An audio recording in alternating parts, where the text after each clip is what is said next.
it's taken a little bit of the luster, a little bit of the electricity. And I think the point you're leading me to is the way that the question is posed. Have the college playoffs made all the other bowls an afterthought? And I kind of think they have, sadly. It's not to say that there's not good games. The Rose Bowl, Penn State, Utah, that's big boy football. That's a game worth paying attention to. The Cotton Bowl was just a spectacular finish. Of all things, Tulane. Tulane? Really? Tulane beat USC with 2 touchdowns in the final 3 minutes. What a shocker there. But these bowls, the marquee bowls, are just no longer front and center.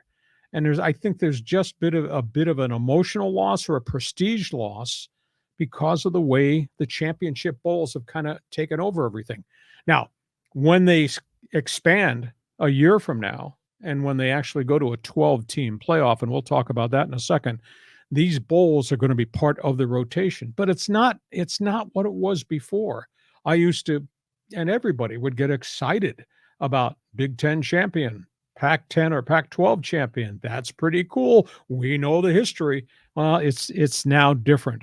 And sadly, a chunk of the big bowls have kind of become an afterthought. Yeah, I think it's change is hard, right? I mean, we're now in this college football playoff system, which I prefer. Because how many times did we get the champion of the Rose Bowl was undefeated, the champion of the Sugar Bowl was undefeated, and it was this mythical championship. You couldn't prove who the winner was. So they have to go to the playoffs. Yeah, that means the Rose Bowl maybe is in a rotation. Sometimes they're a semifinal, sometimes not. It's tough. There's a lot of tradition. And I think people, old school folks are just adapting to the change. Well, we're going to 12 a year from now, and I've got opinions about that. John's got opinions about that. But unfortunately, and maybe you just have to be flexible, things do change. Mm-hmm. But like you say, those 4 big bowl games on New Year's Day, they were always special. Always. New Year's Day this weekend, we were watching the NFL on New Year's Day. There were no bowl games at all. Right. So, and we've got a bunch of games, obviously, on Monday that are spillover from what New Year's Day used to be. So it is a different time. I think, sadly, the marquee bowls have kind of become an afterthought. Next question about